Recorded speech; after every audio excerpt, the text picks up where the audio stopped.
Hello, everyone. Good morning, good afternoon. What we'll be walking through is microlearning and how it can become your competitive advantage in the market. And the reason is simple. However good your product or service is, chances are there's another vendor who's going to be providing similar features and even at a similar cost. So the way you support your prospective customers in their research and discovery of your solution, your product, might just be the single most important factor in their decision to purchase from you. So, before we get started, I want to reassure you that with some slight variations, this use case is actually going to work wonderfully across industries. So, tech retail, financial industry, financial services, you name it. As long as you're selling something, whether it is business to business or business to customer, this is going to be for you and your customers, of course. So, let us start by understanding where microlearning sits best in the customer lifecycle, because again, this is all around customer education. Now, typically, we define customers as individuals or even companies who make a purchase. Once that happens, there are different specialists on the vendor side who start planning for that customer onboarding or even activation. And among those specialists, sometimes you find sales, you find customer success, but most importantly, you find training people and training teams. This phase over here, so around discovery, is probably the most critical one because it determines how soon and how efficiently can a new customer engage with the product they've purchased from you. But as a customer advances, so goes through activation, servicing, growth, and hopefully advocacy, well, there are still a series of opportunities for you as a vendor to continue engaging with them. And that's about support. That's about how they can upgrade. That's about them hearing about a new feature and hopefully even renewing their contract with you. And you might be thinking, okay, um, why is it such a big thing? Because they've already bought something, so that's all good, right? Well, among the many reasons for a vendor to keep investing in their relationship with the customer is the fact that 60%, that's the number, that's the probability for an existing customer to make some additional purchases. And I know, or I hope this is interesting. It is fascinating to me, but it's not our focus for the day. What we'll be looking at is actually this section over here to the left side. And these are the moments right before someone decides to buy something from you. These are the moments where they're researching maybe half a dozen other vendors. Moments when they ask family and colleagues for recommendations, when they go through forums and ratings and reviews on your product in an attempt to understand if you are the best choice for them.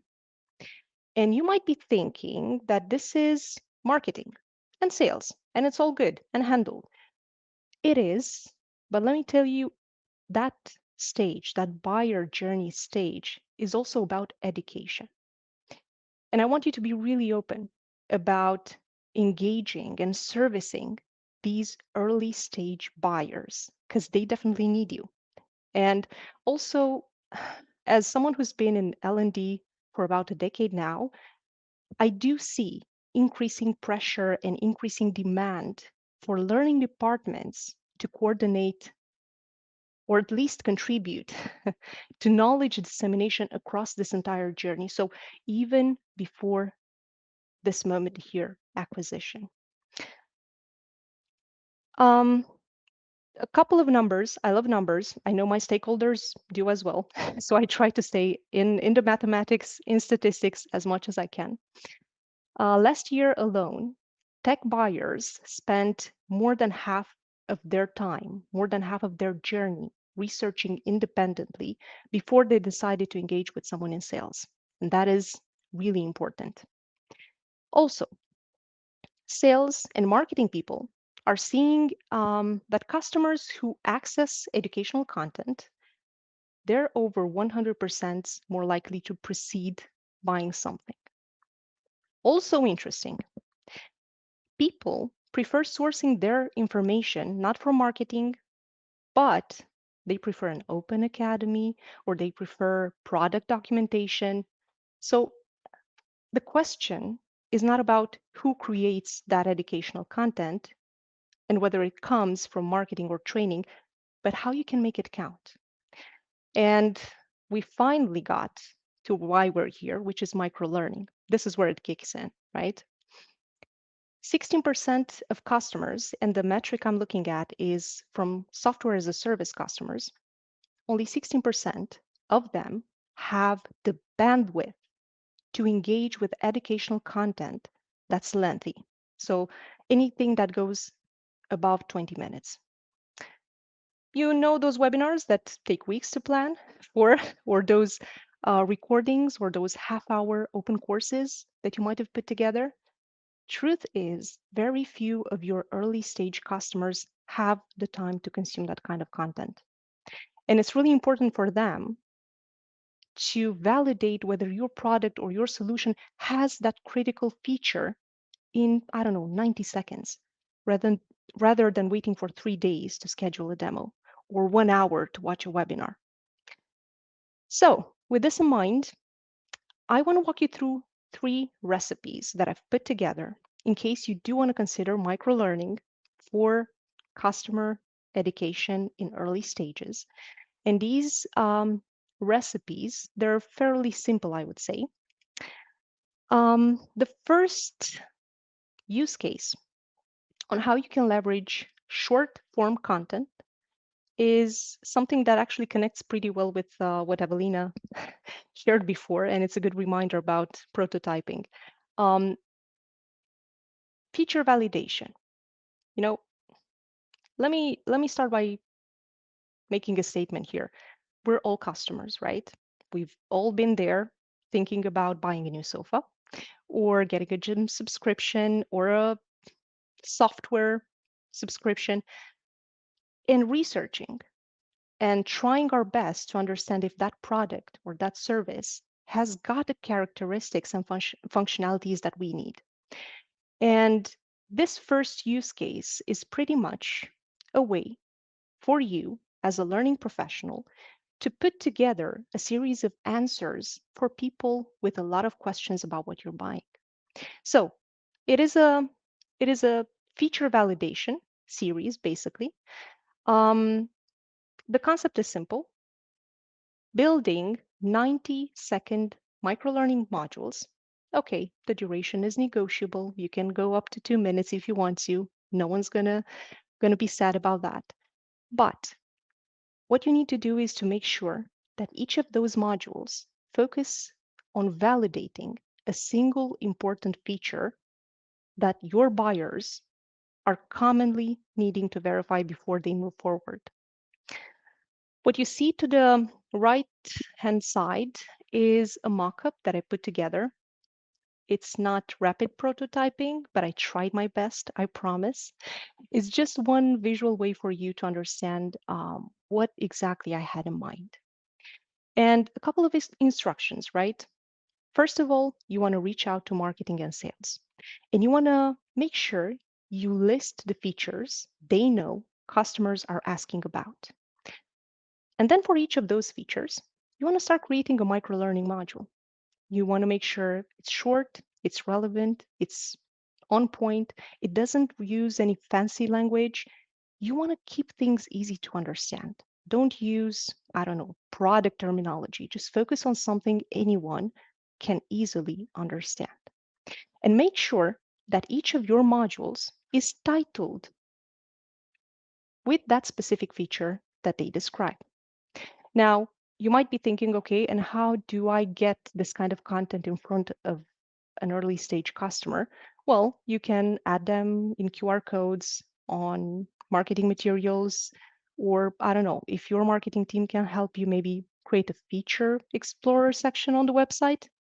In any case, within those 90 seconds or 2 minutes, you can put together a brief video demonstration. If there's any kind of sandbox or simulation environment, add the link, or even perhaps add a customer testimonial specific to that feature.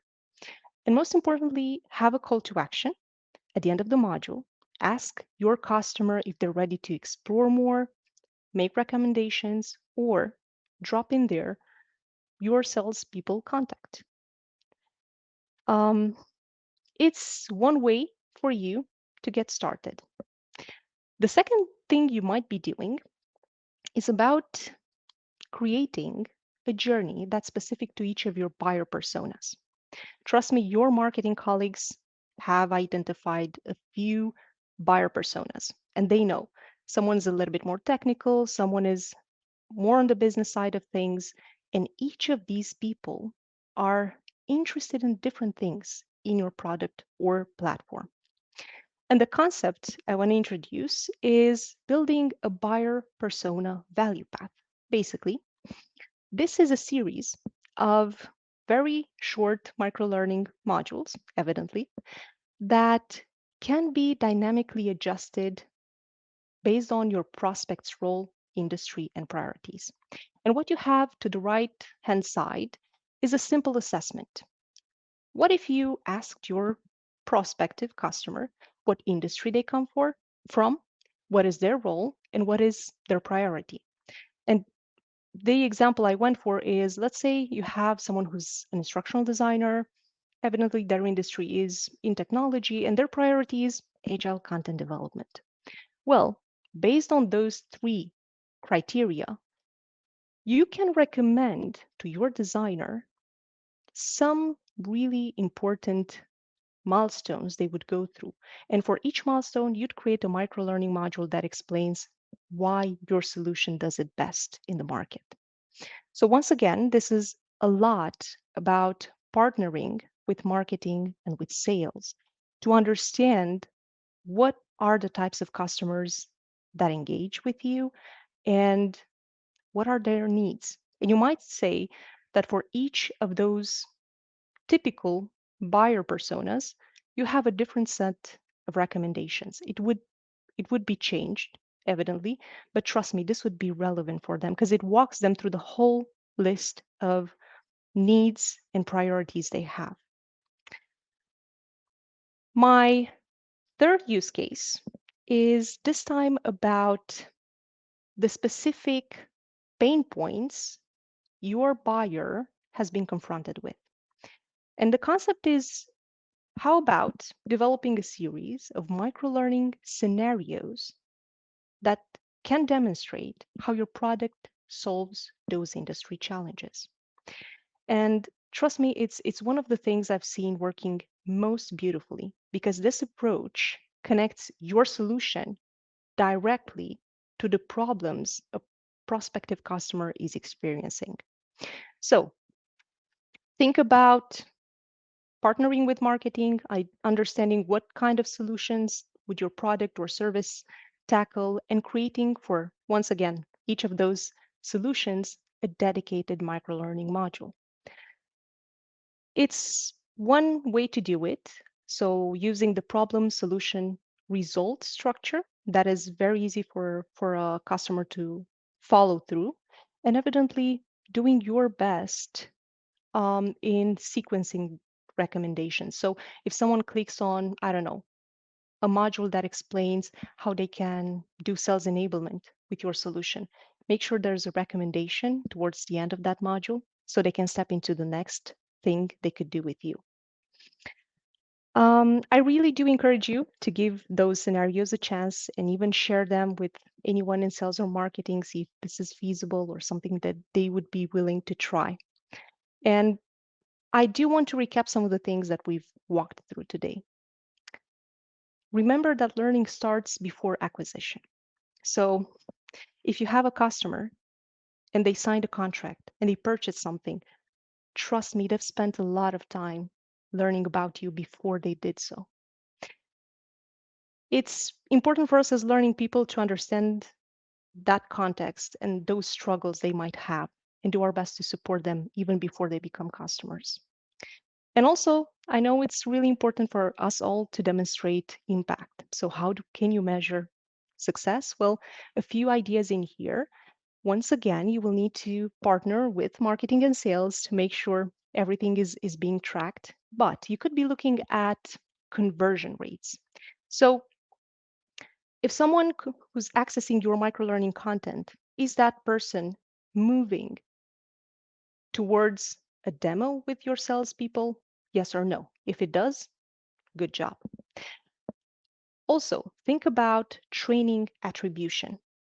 What are the touch points you've created that have contributed most? Because those might be worth investing in. Think about time to value, and that is important. It means how quickly can your prospective customer experience or see the value in your product after they've engaged with your content. The sooner you can put that answer in front of them, the better or the more likely they are to engage with sales and to proceed towards the purchase. And then timing training before conversion. What is the relation between how long are prospective customers staying on your modules and their decision to purchase or not? Now, these are just some examples. Again, for you, it might look a little bit different, but most importantly, ask the business what they're tracking. So ask marketing and sales what they'll be looking for. And I know we've covered a lot of ground today in exploring how microlearning can transform the buyer journey and help you create a competitive advantage for your organization. If you are interested in reading a little bit more, I've dropped a really good article here. It's good because I wrote it. And besides that, also, I'm super open to answer your questions. So do drop them in the chat or reach out on LinkedIn if you're in a rush. Okay, awesome, awesome. And I love that. It's great because I wrote it. Exactly. That's awesome. That's awesome. Well, can we get a round of emojis for Roxana? That was fantastic. And the customer education piece is very near and dear to my heart in the fact that that's where I got my start, but also the potential for being able to impact business outcomes is huge. I mean, Exactly. absolutely massive. I remember when I was leading it, we actually ended up generating more revenue than one of our products because we were able to Wow. become a revenue generating service for things. So it's fantastic. And I just love the way you laid that out. I'm curious when it comes to one of the things that came up was, and then I'll have one question and we got to transition, is what kind of visibility do you get into it through that? Because that can sometimes be one of the challenges is you may not always True. know who you're interacting with. Are you thinking about what kind of customer, or are you thinking about No, the well, like, metrics? so, the nice thing internally is you might have an LMS Hmm. that's tied to a user's name, you know who they are or something like that. True. Sometimes with a customer, you might be able to add all that, but it adds a friction layer that then makes the customer go, well, this is like, I don't want to remember a Yeah. username and login for this other thing. How True. do you balance True. that? Unfortunately, it's a lot of technicalities that you need to think about because all of a sudden there's a bunch of content, educational content that traditionally used to sit in a learning management system, Yep. Yep. behind registration and so on. But if you do this right, so if you partner with sales and marketing and understand what platforms would a customer get through. So it's the Yeah. website, is it the Okay. LMS? Is it Yep. also some other, microsite that sales put together for them to validate or assess some functionalities? If you understand that, then there has to be someone in IT to Okay. help you create some Yeah. kind of, integration in there. And even with educational content, Christopher, I think it's important for us as learning people to understand not everything has to be gated. So Yes. Agreed. maybe one solution is to look at that and say, you know what, we're going to open all this bunch of content, all this library to everyone. I don't care who they are. We're still Yep. going to get some metrics in there in terms of access rates, and that's Yep. enough, right? Yep. And I love that. And I think it is that delicate balancing act. I mean, I remember even when I was leading, some of it being revenue generating, some of it not. It was this decision of where do we draw the line? Because ultimately it's about access because we know it drives awareness, it drives other things. But then there are certain things where we go, well, that's a session we're hosting that we're going to charge a fee for, or something like that, or a Mhm. piece of content that's very specific. But I think that balancing act is awesome.